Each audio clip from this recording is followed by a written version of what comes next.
Start.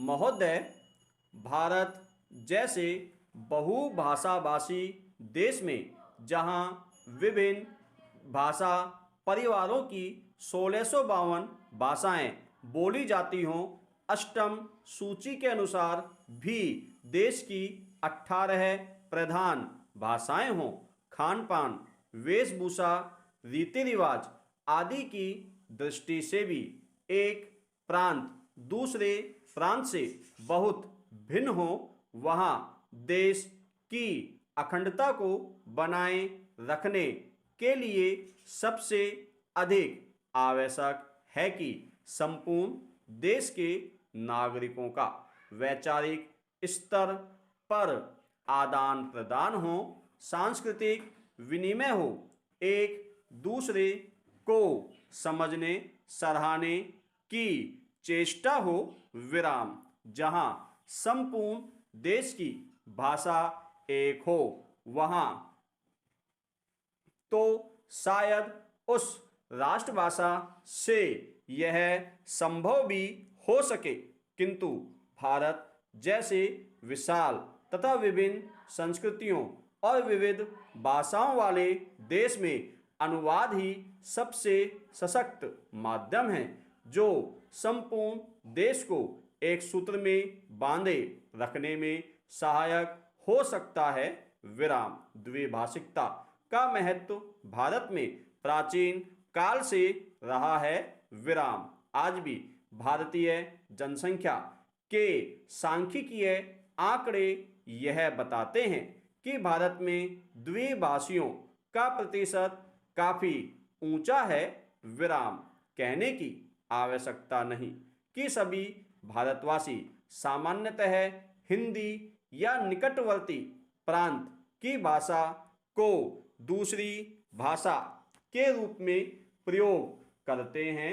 विराम। अहिंदी भाषी के मध्य हिंदी का प्रचार शिक्षा, व्यवसाय, जनसंचार, फिल्म आदि कई कारणों से हुआ। विराम। द्विभाषिकता का महत्व रोजी रोटी तथा आत्मविकास या आत्मप्रचार से बढ़ता है। विराम। यह द्विभाषिकता अनुवाद की मूल भित्ति है। विराम। एक व्यक्ति अपने भावों व विचारों को दूसरे तक पहुंचा सके तथा दूसरे की बात स्वयं समझ सके, इसीलिए वह दो या अधिक भाषाएं सीखता है। विराम। यह व्यवहारिक सत्य है कि जो व्यक्ति जितनी अधिक भाषाएं जानता है, वह उतना ही भवज्ञ है, क्योंकि भाषा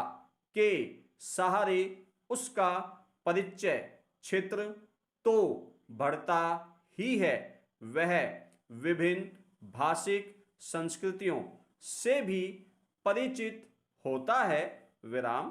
पैरा। देश चाहे भौगोलिक दृष्टि से छोटा हो या बड़ा, शक्तिशाली हो या निर्बल, धनी हो या निर्धन, संश्लिष्ट अंतर्राष्ट्रीय राजनीतिक स्थिति को समझने के लिए दूसरे देशों की साहित्यिक, दार्शनिक, वैज्ञानिक स्थिति को समझने तथा उनसे लाभ उठाने के लिए उसे अनुवाद का सहारा लेना पड़ता है। विराम। सभी विकसित देशों में इसीलिए अनुवाद का बड़ा महत्व है। विराम। अनुवाद संबंधी बड़े बड़े संस्थान हैं तथा बड़े सुनियोजित ढंग से अनुवाद कार्य होता है। विराम। मैं आपको यूरोप के एक छोटे से देश बल्गारिया का उदाहरण देता हूं। विराम। बल्गारिया की जनसंख्या 40 लाख है। विराम। बल्गारिया में पर्यटकों की वर्ष भर भरमार रहती है और उसका विदेशी मुद्रा अर्जन का मुख्य स्रोत भी पर्यटन उद्योग ही है। विराम।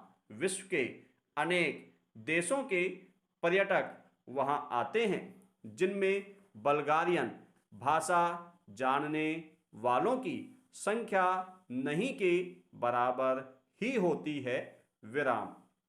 इन पर्यटकों की सुख सुविधा के लिए तथा उन्हें भाषा की कठिनाई न हो, इसलिए दुभाषियों की जो यूरोप की विभिन्न भाषाएं जानते हों आवश्यकता होती है।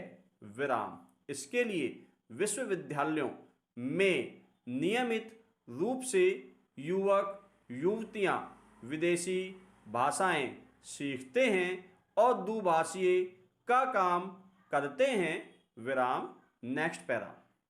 महोदय, सरकार की ओर से इन भाषा संस्थानों को विशेष संरक्षण तथा सुविधाएं प्राप्त हैं। विराम। यह द्विभाषी केवल पर्यटन से जुड़े हुए हों ऐसा नहीं है। विराम। दूसरी भाषा सीखकर ये अनुवाद कार्य करते हैं, प्रकाशन संस्थानों में, जनसंचार माध्यमों में तथा विज्ञान निकायों में प्रतिष्ठित अनुवादक के रूप में जाने जाते हैं।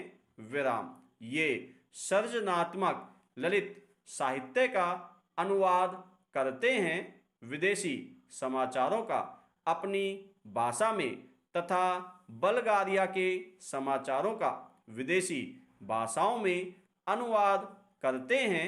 विराम। ये अनुवादक अपनी अपनी भाषा के विशेषज्ञ माने जाते हैं। विराम। यदि आप कभी बल्गारिया जाएं तो आप देखेंगे कि आप चाहे इनकी भाषा न जानते हों, किंतु आपकी भाषा जानने वाले आपको जरूर मिलेंगे। विराम। अभी कुछ महीने पहले की ही तो बात है जब भारत के राष्ट्रपति डॉक्टर शंकर दयाल शर्मा बल्गारिया गए। विराम। वहाँ बल्गारिया वासियों ने हिंदी में उनका स्वागत किया और भारत संबंधी प्रश्न भी उन्होंने राष्ट्रपति जी से हिंदी में ही किए। विराम। भारतीय प्रतिनिधिमंडल के लिए यह सुखद आश्चर्य था। विराम। वस्तुतः अनुवाद या भाषांतरण उनके लिए व्यावसायिक अनिवार्यता है। विराम। यूरोप के अन्य देशों में भी यही स्थिति है, जहां विश्व में प्रकाशित किसी भी भाषा का महत्वपूर्ण शोध निबंध या कोई विदेशी चर्चित साहित्यिक कृति उस देश की भाषा में तत्काल अनुदित हो जाती है। विराम। पैरा। इतिहास साक्षी है कि ईसाई धर्म के प्रचार में अनुवाद की भूमिका कितनी महत्वपूर्ण रही है। विराम। ईसाई धर्म के विश्वव्यापी प्रचार के लिए बाइबिल के अनुवाद की व्यापक योजना बनाई गई। विराम। अनुवाद ने ही बाइबिल को भारत के गांव-गांव यहाँ तक कि आदिवासी क्षेत्रों तक पहुँचा दिया। विराम।